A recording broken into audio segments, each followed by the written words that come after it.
Bueno, arratsaldeon guztioi eta ongi etorri 2025ko apirilaren 29ko udalbatzaren ohiko bilkura honetara, eta hoi bezala gai ordenean lehendabiziko puntua da 2025ko martxoaren 25ean ohiko bilkurari dagokion akta irakurri eta egoki bada onartzea. Ez dakit aktaren inguruan esatekorik daukagun, bestela onartuta geratuko litzateke.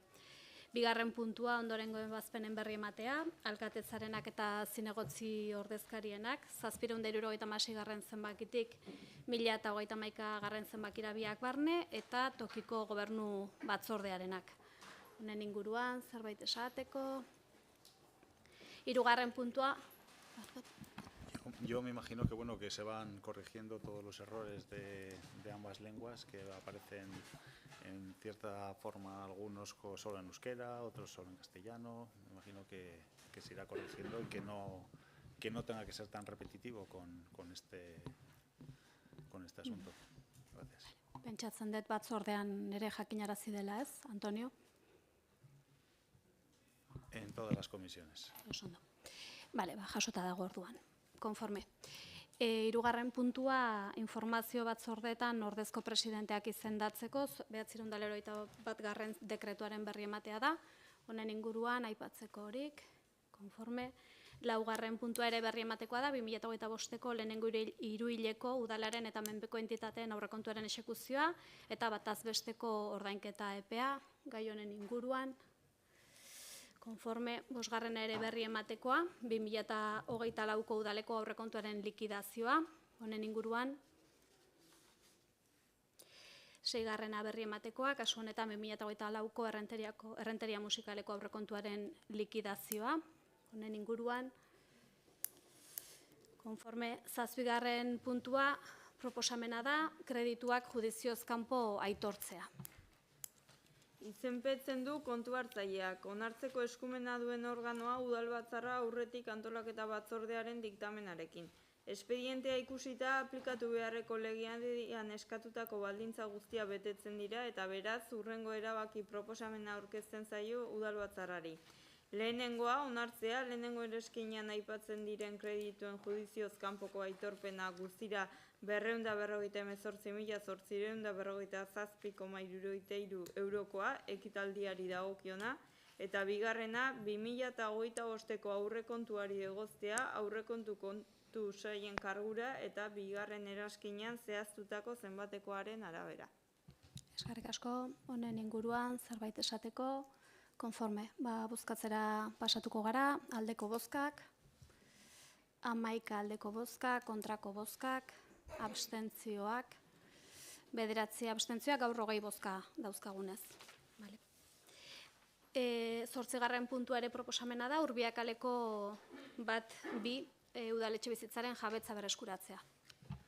Izenpetu du kontratazio eta ondareko delegatuak. Onartzeko eskumena duen organoa udalbatzarra aurretik antolaketa batzordeko diktamenarekin. Espedientea ikusita aplikatu beharreko legealdian eskatutako baldintza guztia betetzen dira eta beraz hurrengo erabaki proposamena aurkezten zaio udalbatzarrari. Lehenengoa, hastea Urbia bat kaleko bigarren solairuan dagoen etxebizitza ofizioz berreskuratzeko prozedura, horretarako gaitzen duen titulurik ez dagoela eta bertan bizi direne baimenik ez dutela egiaztatzen duen dokumentazioa dagoelako.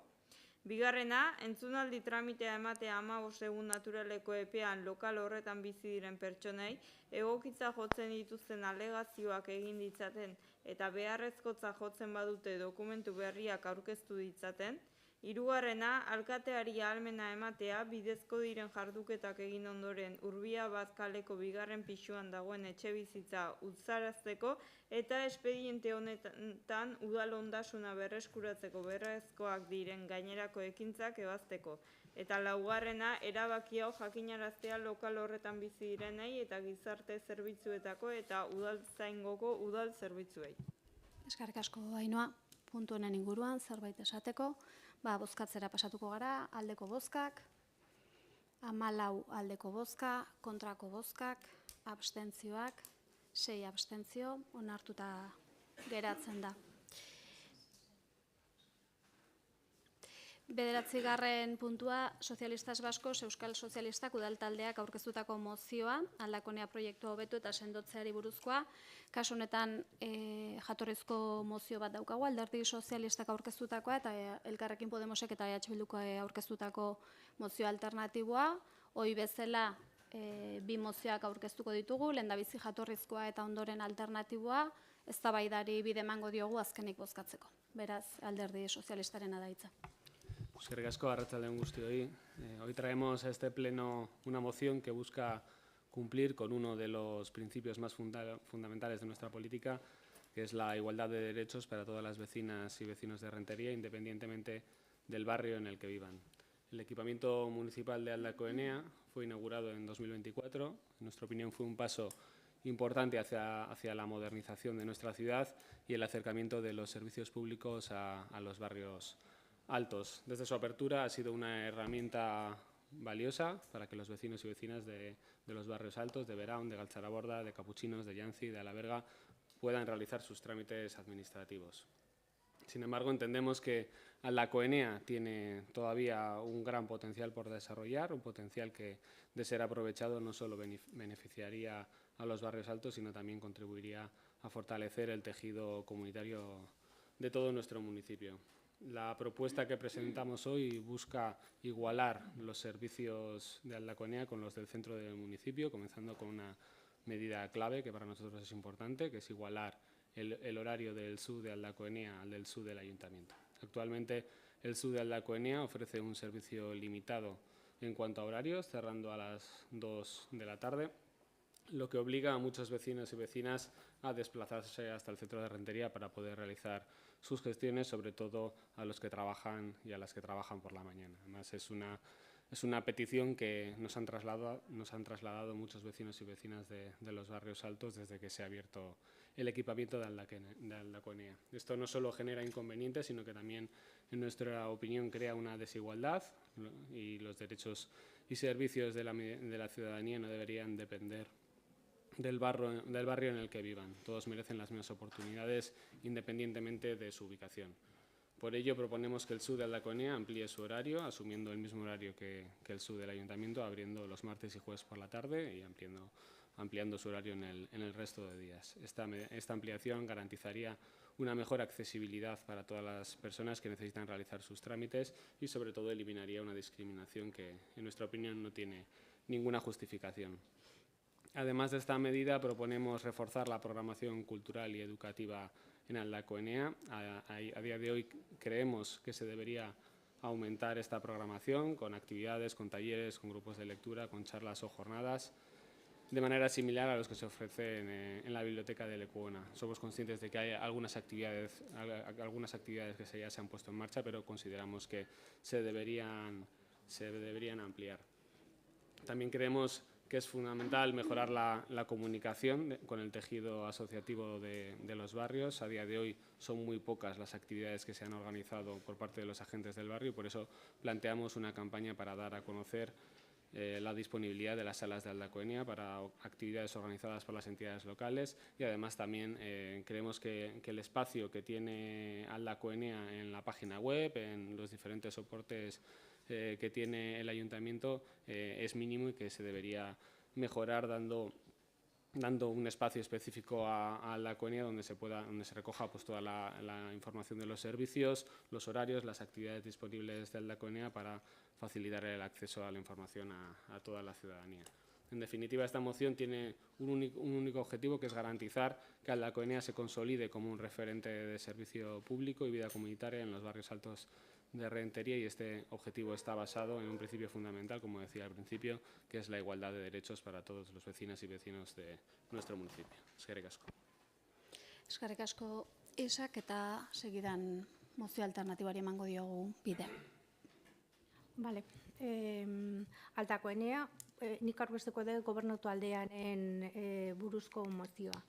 Aldacoenea, udal ekipamentu berria 2024an jarri da martxan eta progresiboki jarri da martxan ere bai, 3 fasetan, ez 2 fasetan. Otsailean jarri zen martxan zu herritarren arreta zerbitzua, apirilean hasi ziren martxan gizarte zerbitzuak eta irailaren erdira bigarren solairua ireki zen jendearentzat. Jarduera komunitario, kultural eta sozialerako bereziki. Bertan gainera, liburutegi zerbitzua ematen da, bere jarduerekin eta espazio espezifikoekin bai txikientzat, bai ikasi nahi duten gaztentzat, baita ere gainerako herritarrentzat.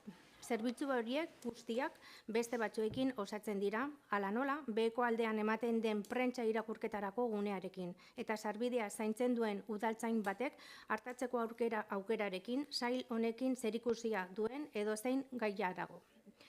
Proiektu hau Errenteria 2025 plan estrategikoaren espiritutik eta 2023 eta 2027 legealdiko planaren esparrutik sortu zen, udal zerbitzuak herritarrei gehiago hurbiltzeko asmoz. Kasu honetan, Errenteriako goiko auzoetara eta horrela Beraun, Galtzaraborda, Kaputxinos, Igantzi eta Alaberga auzoetako bizilagunei tokiko administrazioaren oinarrizko zerbitzuetara sarbidea errazteko. Zentzu horretan, Aldakoeneako zerbitzuak udalak ematen dituen zerbitzuak osatzen eta gehitzen ditu. Biak ala biak, beste hainbat azpiegitura, zerbitzu, jarduera eta abarrekin batera.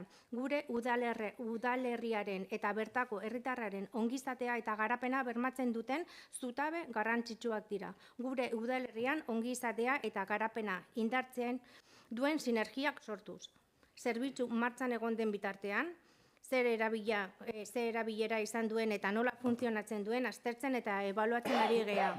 Zerbitzuen balorazio partzialak egiten ari gera, hainbat iten aztertu, adibidez pertsonen fluxua, arreta ordutegiak, arreta gehiagorekin, arreta motak eta erabiltzaileak eta abar. Aldakoneako arreta ekosistema osoak nola funtzionatzen duen ere aztertzen ari gera, hori dela eta astean behin bilerak egiten dira zu, gizarte zerbitzuak eta liburutegien artean. Zerbitzuen bizikidetza koordinatzeko eta aztertzeko eta sor daitekeen edozein arazo edo deskoordinazioa konpontzeko.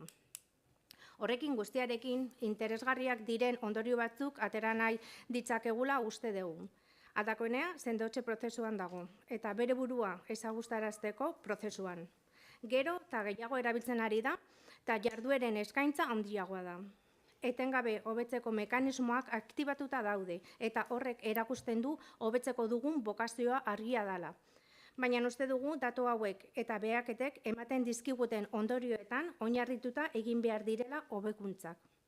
Hori guztia dela eta honako erabaki hauek har ditzakegu. Bat, ematen den arretaren jarraipena egitea jarraitzea, datuek eta azterketa teknikoak adierazten diguten norabideen hobetzen jarraitzeko. Bi, baliabideak zabaltzen jotea, aldakonearen dinamika bera gai den heinean haien zurgatzen joateko. Eta hirugarrena, aldakoenea, bertan gertatzen diren jarduerak eta erakundentzat eta herritarrentzat dauden baliabideak hobeto ezagutzeko lanean jarraitzea, bai udalaren webgunean bidez eta bai baita ere beste baliabide batzuen bidez. Eskerrik asko. Eskerrik asko, Maite, ondo iruditzen baldin bazaizue, norberak alderdi bakoitzak bere iruzkinak eta defentsa egiteko erronda zabalduko dugu eta Antonio, zu has zaitezke. Vale. Desde el Grupo Municipal del Partido Popular queremos expresar claramente que compartimos plenamente el objetivo y el fondo de la moción presentada por el Grupo Socialista sobre la mejora y consolidación del proyecto Aldaconea como referente de servicio público y vida comunitaria en los barrios altos de Rentería. Consideramos esencial garantizar la equidad territorial en la prestación de servicios municipales, facilitando a los vecinos y vecinas de Beraun, Galtzaraborda, Kaputxinos, Igantzi y Alaberga los mismos estándares de calidad y accesibilidad que disfrutan el resto de habitantes del municipio. Sin embargo, es importante destacar una cuestión que consideramos fundamental. Esta moción llega al Pleno sin ningún tipo de negociación previa por parte del Grupo Socialista con el resto de grupos políticos, pese a que todos estamos en la oposición y compartimos la necesidad del diálogo permanente. Entendemos que la mejora y consolidación de Aldaconea como equipamiento de referencia requiere el consenso, la participación activa y el acuerdo entre todos los grupos municipales.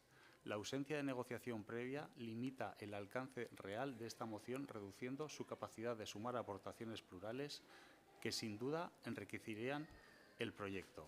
Instamos al Grupo Socialista a adoptar una actitud más abierta al diálogo y a la negociación en futuras ocasiones, convencidos que la cooperación y la escucha activa entre grupos contribuirán significativamente a lograr los mejores resultados para Rentería y especialmente para los vecinos y vecinas de nuestros barrios altos. Reiteramos nuestro total apoyo al objetivo último de esta moción, comprometidos como estamos en seguir trabajando para mejorar la calidad de vida y los servicios públicos para todos los ciudadanos y ciudadanas de Rentería. Eskerrik asko, Antonio. Podemos en txandada. Arratsaldeon, mila esker. Lo primero, como premisa, queríamos remarcar desde Podemos que abogamos y además estamos orgullosas del camino que sigue este ayuntamiento en lo que respecta a los servicios públicos municipales, que además son en beneficio de toda la ciudadanía, son servicios para todos y para todas, vivamos donde vivamos. Nuestra moción, la moción del equipo de gobierno sobre el equipamiento de Aldacoenea, entendemos que es un ejemplo de ello. Y sobre nuestra moción quisiera hacer unas apreciaciones. Primera, en este ayuntamiento trabajamos con un modelo de servicio público que se basa en la igualdad de acceso y en el bien común. Que todos los servicios que se ofrecen en este ayuntamiento están pensados y están organizados para que toda la ciudadanía del municipio pueda beneficiarse de ellos, sin importar el barrio en el que viva. Eso nos parece muy importante, remarcarlo. Segundo, hacemos hincapié en que la distribución de los servicios públicos busca la eficacia y la proximidad y no la exclusión. La ubicación de los servicios en diferentes puntos del municipio responde a criterios técnicos y a criterios de proximidad, no a una política de exclusión. Entendemos que, además, al descentralizar algunos de los equipamientos, lo que buscamos es acercar los recursos a la ciudadanía y no segmentarla en ningún momento, además. Y este modelo, además, permite que los barrios estén vivos y que tengan referencias sociales y culturales. Este es el caso de Aldacoenea, además. Y como tercera apreciación, nos gustaría hacer que promover la idea de que algunos barrios tienen más o tienen menos servicios rompe con la cohesión que queremos construir entre todos los vecinos y entre todas las vecinas. Lo que necesitamos es una visión más amplia de un municipio solidario, donde cada recurso se entienda como parte de un proyecto común y no como una herramienta para enfrentar zonas entre sí. Eso respecto a la moción presentada por el equipo de gobierno y hilándola con la moción que ha presentado el Grupo Socialista, sí queríamos decir que realmente lamentamos que el PSOE intente diferenciar y enfrentar a los vecinos, porque nosotros hacemos esa lectura, sí, diferenciar y enfrentar a los vecinos de Rentería según la zona en la que viven. Para nosotras, esta forma de hacer política es irresponsable y además perjudica el clima de convivencia. Entendemos, además, que el Grupo Socialista tiene toda la información sobre los servicios públicos municipales citados en esta moción. Yo voy a hacer referencia, sobre todo, a los servicios que se dan respecto a biblioteca en la última planta y luego en la primera planta en los servicios que se dan donde las personas pueden ir a leer periódico o usar ese espacio. Respecto a la biblioteca, que no lleva un año funcionando, lleva 7 meses funcionando. El Partido Socialista nos solicitó información y nosotros le dimos toda la información.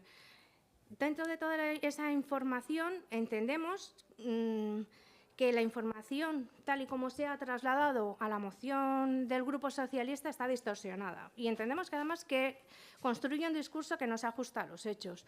Pedir servicios que ya existen, entendemos que es una estrategia para sembrar confusión. Se pide implementar servicios similares a los que se ofrecen en la Biblioteca Lecuona, tales como talleres, grupo de lectura o cuentacuentos. En la respuesta de la petición a la información que se envió, que enviamos un montón de información desde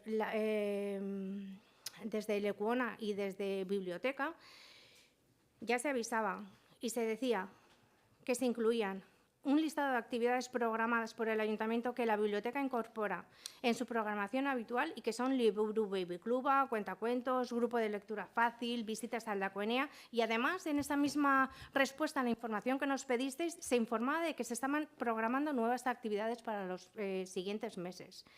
Desde Podemos entendemos que En Errentería no necesitamos más confrontación, sino que lo que necesitamos es compromiso, y nos gustaría e invitamos al Grupo Socialista a que se sume a construir desde la colaboración con propuestas reales, porque aquí hay propuestas que ya se están dando, que mejoren el conjunto del municipio y que no generen división y que no generen desconfianza. Para nosotras, unas conclusiones interesantes son que Aldaconea es para todos y para todas, que está en proceso de consolidación, que cada vez está más utilizada y cada vez tiene una mayor oferta de actividades y cuenta con mecanismos de mejora que ya están activados, y nuestro compromiso, continuar con el seguimiento de la atención que se presta para mejorarla, para ampliar los recursos en la medida que sean sostenibles e informar de todas las actividades y recursos que estén disponibles para toda la ciudadanía. Eskerrik asko. Eskerrik asko Maite, Alderdi Jeltzalearen txanda. Bai, arratsaldeon, eskerrik asko guztioi. Bueno, lehenik eta behin nik uste dut danak ados egongo garela, edo talde guztiak uste dut partekatuko degula, herritarrei zerbitzua ematea, ondo ematea eta ahalik eta zabalena izatea denen helburua izango dela, ulertzen dugulako danak gaudela herritarren zerbitzura. Eta ulertzen dut udalak eskaintzen dituen zerbitzu publikoak herritarrentzako zuzenduak daudenez, denen helburua izango dela beti, ordutegiak zabaltzea, handitzea, edo ahalik eta jende gehien eta hobetoen hartatzea. Hori aldez horretik esatea gustatuko litzaiake, behintzat gure taldearen helburua hori delako, herritarrei ematen zaion zerbitzua, kalitatezkoa, ona eta irisgarria izatea. Bestetik, Alderdi Sozialistak aurkeztutako mozioan, betiko dikotomian erortzen gara, edo urte zabaletan erori garen dikotomian. Erdigunea edo beko auzoak eta goiko auzoak.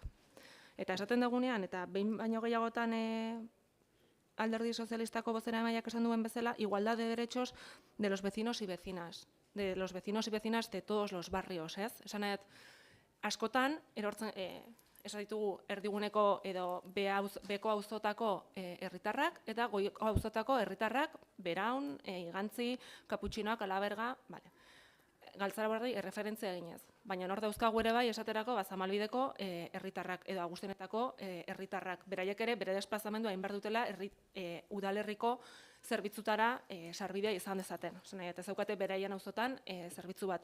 Agian proposamen badago horren inguruan ere bai. Baina esan herritar guztitaz hitz egiten dugunean nik uste dut herriaren ikuspuntu globala eduki behar degula. Eta horrek ez du esan nahi, gu ez gaudenik ados, Aldakoeneako zerbitzuak zabaltzeakin, baina aldakoeneakoak, udaletxekoak edo gizarte zerbitzutakoak dena delakoa. Eta bestetik Alderdi Popularreko bozeramaileak esan duen bezala, egia da, mozioa plenora iritsi dela, ez degula bitartean, hitz egiteko aukera egon da, baina horrelako proposamenak lantzeko ere badauzkagu beste espazio batzik. Zilegi da, bakoitzak nahi ditun bideak erabiltza. Guk horri ez diogu ezer esango, talde bakoitzak erabakiko du nola eta zer egin nahi duen, mozioa ekarri nahi badu, edo proposamenak elkarlanean landu nahi baditugu, edo berdintzait gobernu taldea, oposizio moduan landu nahi baditugu. Baina besterik gabe, arrakasta gehiago eukidezaten, igual interesgarria izango litzateke elkarlanean lantzea besterik gabe, eradokizun bezala. Eta bestetik, egiten dian proposamena kontuan hartuta, gustatuko litzaiguke ze irizpidetan oinarritzen garen proposamenak eskatzen ditugunean. Ulertzen dut, gure taldeek proposamenak egiten dizkiotenean, udal gobernuari irizpide batzun baitan egiten diala, edo eskaera batzun baitan egiten dirala ulertzen dugu. Honekin batera, gustatuko litzaiguke gobernu taldeari eskatzea, espazio ezberdinen eta zerbitzu ezberdinen ebaluazioak agian, ez leoke gaizki, batzordetan aurkeztea. Horrela denok garelako jakitun, nork erabiltzen ditun, ze ordutegitan erabiltzen ditun, zenbat herritarre parte hartzen duten zerbitzu ezberdinetan, eta ze motetako erabiltzaileak dian, bertaratzen dianak denek eukidezagun argazki global bat, eta horrela denen artean, udalak ematen ditun zerbitzuak hobetze aldera kontuan eukita gure taldearen helburua behintzat herritarren ongizatea bermatzea dela udalekintzatik. Eta besterik gabe, hasi dudan bezala bukatuko dut, esanaz, alde gaudela noski zerbitzuak hobetzen joateko, handitzen joateko, eta herritarren beharretara nolabait egokitzen diran zerbitzuak ematera udalaren aldetik. Besterik gabe, hori horrela izanik, mozioen alde bozkatuko dugu. Eskerrik asko. Eskerrik asko, Beli. Alderdi sozialistaren txanda da. Bueno, voy a empezar mi intervención haciendo una reflexión general porque ha salido en dos de las intervenciones sobre lo que se ha dejado entrever como que buscamos la confrontación y separamos el municipio en barrios. O sea, la apertura de Aldacoenea se ha hecho con esos criterios. Es decir, solo hay que ver la comunicación que se ha hecho, las notas de prensa que se han enviado, los propios carteles que se han pegado en las marquesinas. Hablan de que es un servicio para los barrios altos y además los barrios que hemos incluido, mejor dicho, en la moción no son inventados por este grupo, son los barrios que se han identificado como que van a dar servicio en Aldacoenea. Es decir, aquí no se busca ninguna confrontación, simplemente hay un servicio con el que nosotros además estábamos de acuerdo, que se empezó a planificar se empezó a hablar de este servicio en Aldacoenea en 2015, que al final se ha inaugurado unos años más tarde y que tiene una lógica de dar servicio a unos barrios concretos, no inventado por nosotros, sino que el propio espacio se ha pensado de esa manera. Y con esa lógica nosotros planteamos, porque hemos hecho una reflexión y porque lo hemos hablado con vecinos y vecinas que nos lo han trasladado así, hacemos una reflexión y trasladamos una iniciativa. Yo no creo que en ningún momento, ni en el texto, ni en lo que ni lo que he dicho en este pleno, se ve un ápice de confrontación, ni se intenta. O sea, yo creo que es una iniciativa bastante lógica.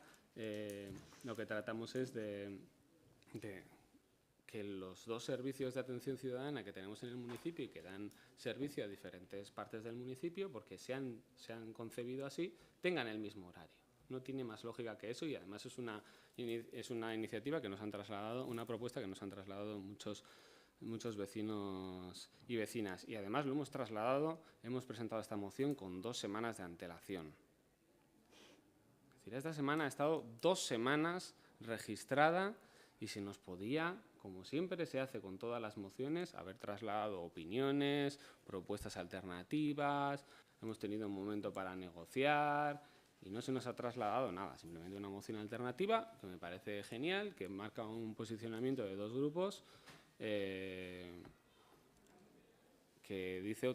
tiene otra posición y nos parece genial. En este caso nosotros vamos a votar en contra de esa moción porque no es la propuesta que hemos trasladado. Nosotros ya hemos hecho esa reflexión, tenemos una posición muy clara, que es la que hemos trasladado en nuestra moción, y además los puntos que se trasladan, seguir haciendo seguimiento de la atención que se presta para seguir mejorando luego en la dirección de los propios datos y el análisis técnico les indique, ampliar recursos en la medida en que la propia dinámica sea capaz de ir absorbiéndolo.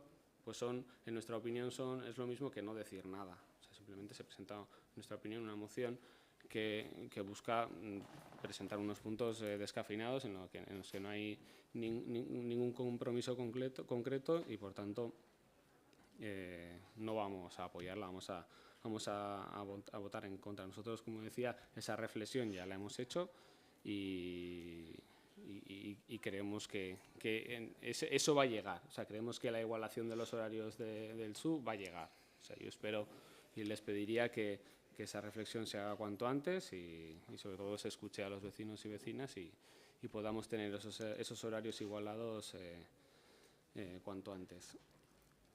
En cuanto a lo que comenta el portavoz del Partido Popular, ya lo he dicho, no es que lleve sin debate y negociación, es que la hemos registrado hace 2 semanas.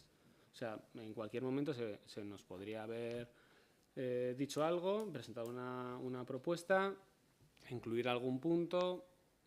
O sea, nosotros tampoco tenemos muchos mecanismos para presentar iniciativas y esta es una de ellas.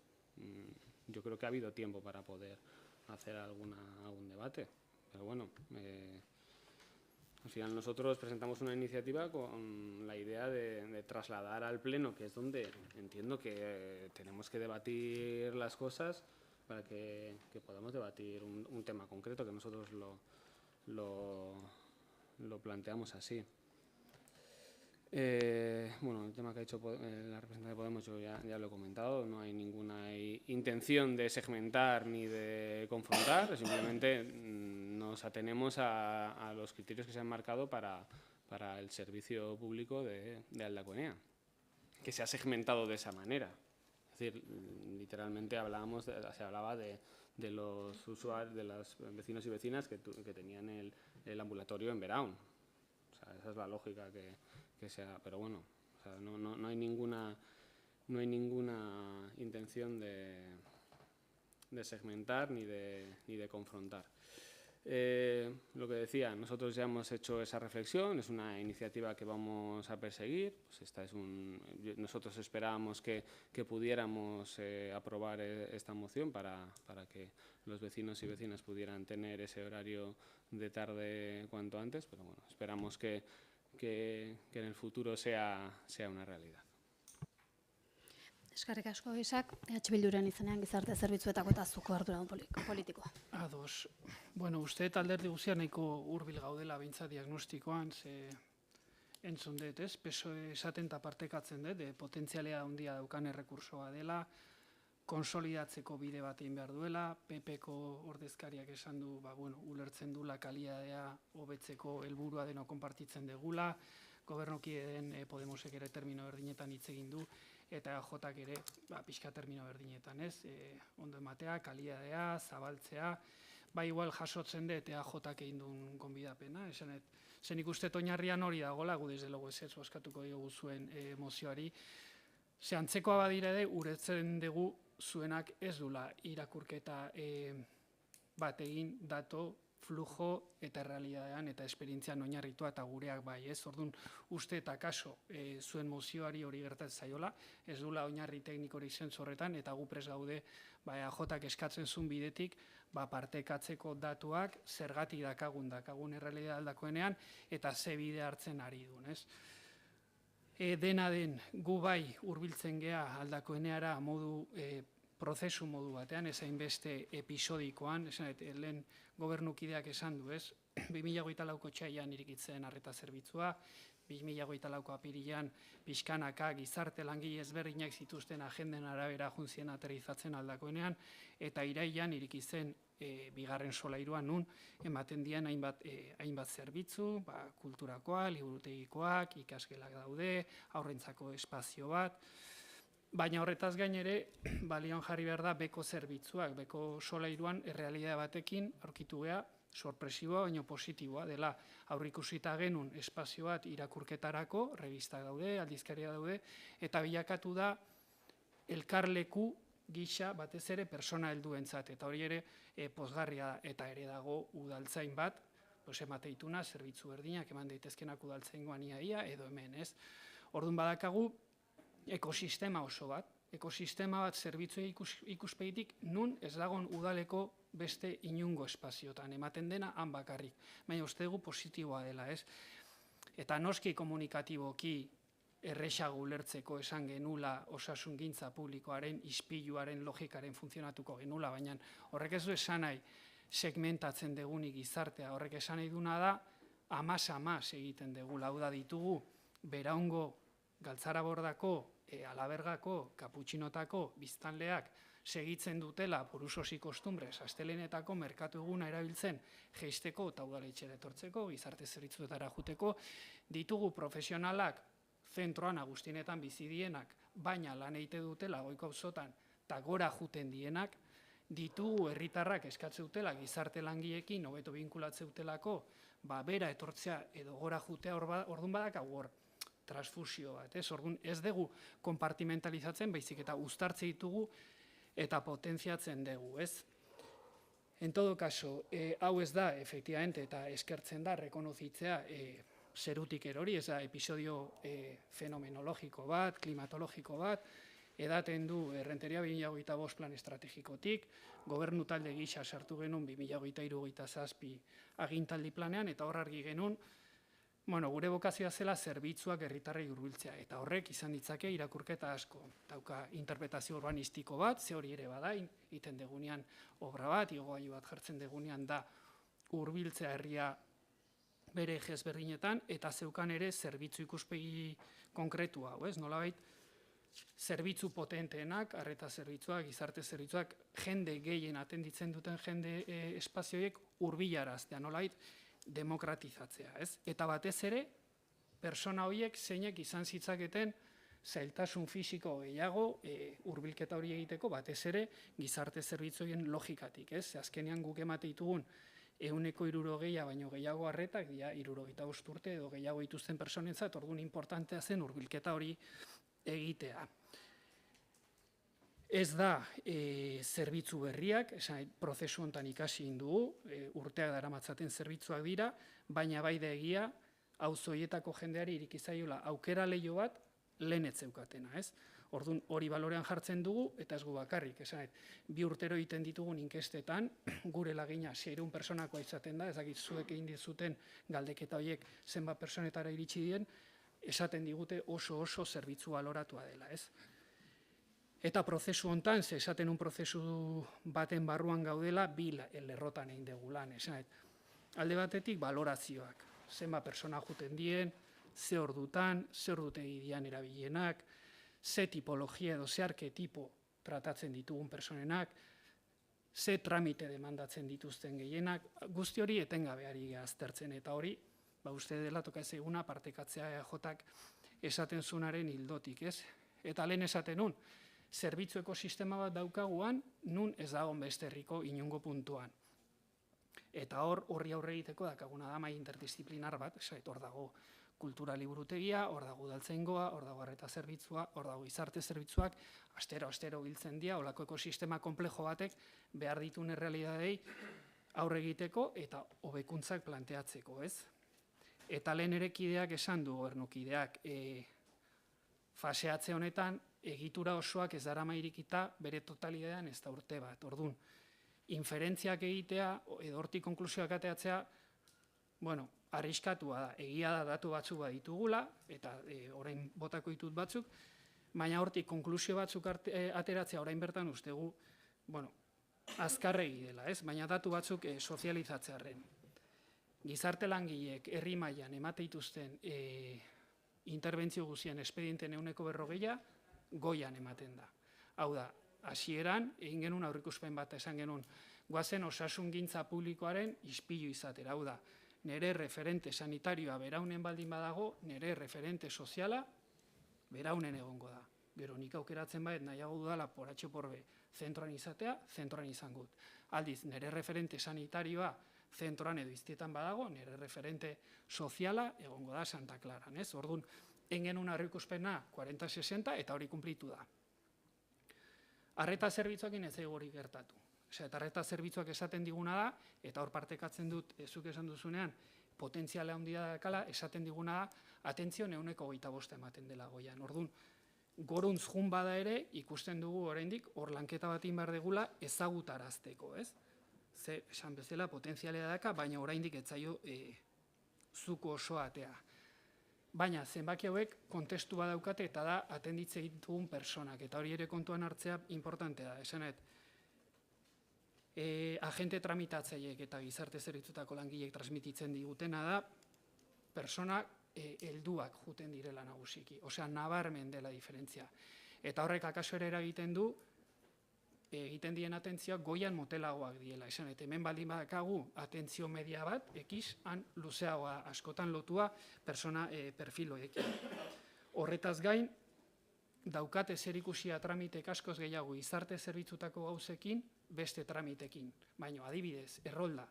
Hartzen badegu, beraunen zenbat errolda egin dien azkeneko astetan ikusiko dugu dela 0. Horrek ez du esan nahi jende ez deldik erroldatzen.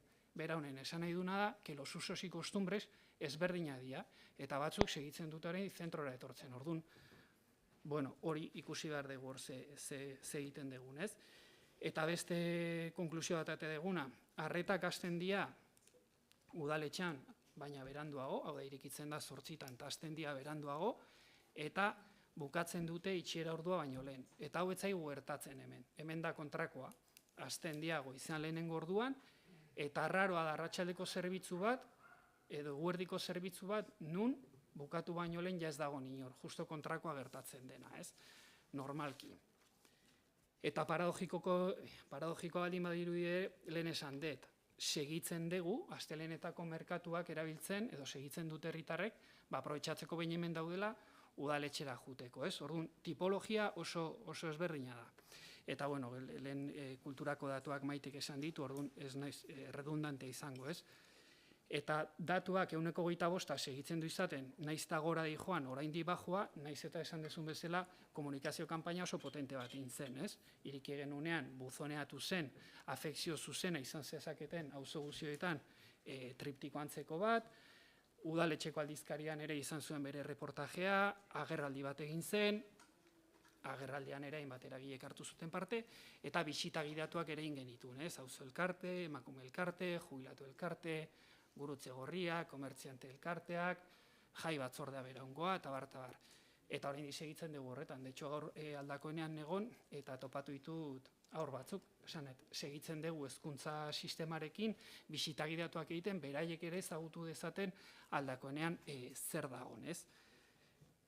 Eta horretaz gain, etengabeko hobekuntza honetan, esan behar dut, Otxandio taldearekin ere lanean egia lau da. 2018an irikitzen dugunean arreta zerbitzua, otsailean, generaman 2 urte lanean.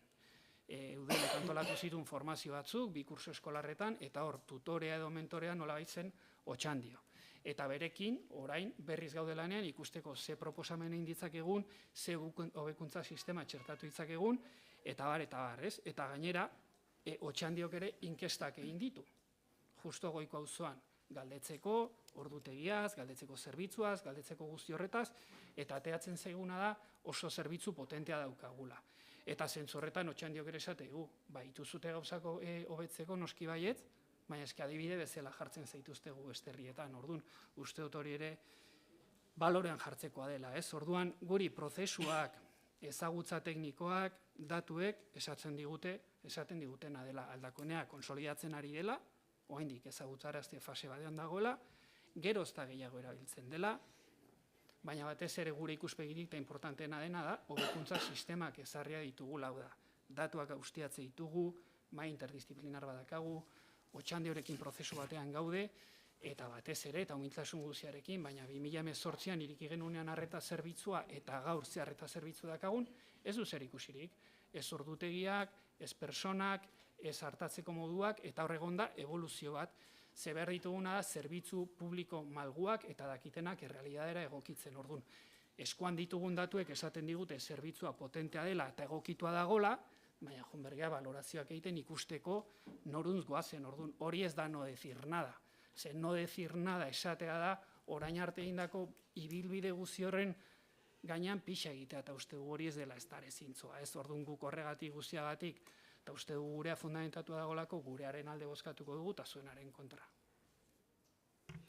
Eskerrik asko Einaut, ondo iruditzen baldin bat zaizue, bozkatu egingo dugu, lehendabizi jatorrizko mozioa bozkatuko genuke, eta ondoren alternatiboa, beraz, jatorrizko mozioaren aldeko bozkak, 9 aldeko bozka, kontrako bozkak, 11 kontrako bozka, ez da onartzen, eta orain mozio alternatiboaren bozketara pasatuko gara, aldeko bozkak, 14 aldeko bozka, kontrako bozkak, 6 kontrako bozka, alternatiboa onartuta geratzen da.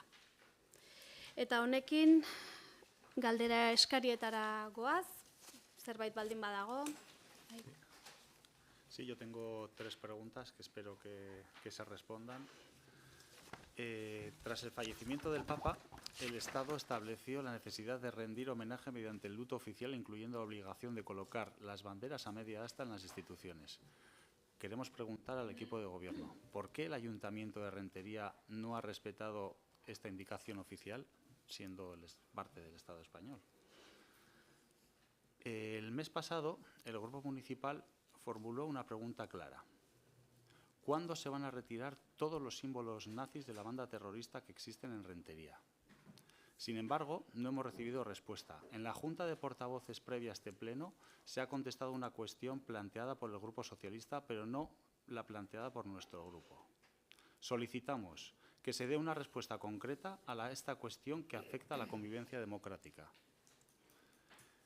El mes pasado se produjo un acto vandálico grave en uno de los ascensores que comunican los barrios de la periferia de Rentería.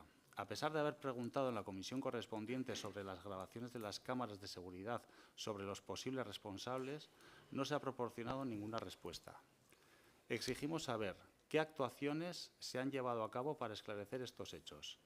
¿Se han revisado las grabaciones de las cámaras? ¿Se han identificado a los responsables? Gracias. Bueno, lehenengo galderari dagokionez, Aita Santuaren heriotza dela eta luto edo dolu ofizialaren instaurazioari dagokionez, egia esan ez zaigu iruditu gurea instituzio relevante bat zenik dolura gehitu behartzana, bai, ez da beste konturik, eta egia da beste alderdien aldetik ere ez dugula, bueno, ofizialki dekretatzeko edo izendatzeko eskaririk jaso. Hori beste arrazoirik ez dago, egia esan. Ez zaigu iruditu relevantea gure bezalako udalerri batek dolu horrekin bat egitea, eta bestetik bazuen alderdien aldetik ere, osea hemen ordezkatuta gauden alderdien aldetik ere ez da eskaerarik egon, eta hori da arrazoia, hori bezain sinplea. Bestetik, bigarren galderari dagokionez, nik ulertzen dut elementuei buruz ari garenean, elementu zehatzei buruz jardun behar dugula, eta nik ulertzen nuen, eta ulertzen dut, zuk aurreko plenoan egindako galdera elementu zehatzei buruz ari zela. Eta aurreko bozeramaileen batzordean esan genuen azan, azken plenoetan mintzagai izan ditugun elementu horiek erretiratuta zeudela, eta horregatik uste genuela galderak bere horretan zentzua galdu zuela. Zuk berri baldin badaukazu beste era horretako elementuren batena, adierazi eta seinalatu egin beharko duzu. Nik ez baitakit, adierazten ez baldin badezu zehaztasunez zertaz ari garen, zeri buruz ari garen. Orduan, zehaztasuna eskatzea, baldin eta uste baldin baduzu beste elementuren bat dagoela espazio publikoan egon beharko ez lukeena, adieraziz, esan nahi, guk ez daukagu horren berririk. Eta hirugarren galderaren inguruan, ezakit igual Bernard, zuke hitzartzen badezu egokiago. Hirugarrena egia esan batzordean egintzan galdera, eta asmoa genuen batzordean ere erantzutea, hala ere begiratzen ari gara, eta lehenengo gauza detektatu jakin behar da, benetan vandalismoa izan dut esan. Hala eta guztiz ere batzordean eta begiratu dugu, eta ari gara, eta batzordean erantzungo zaizu. Besterik ez baldin bada, honekin amaitutzat emango genuke plenoa, eskerrik asko.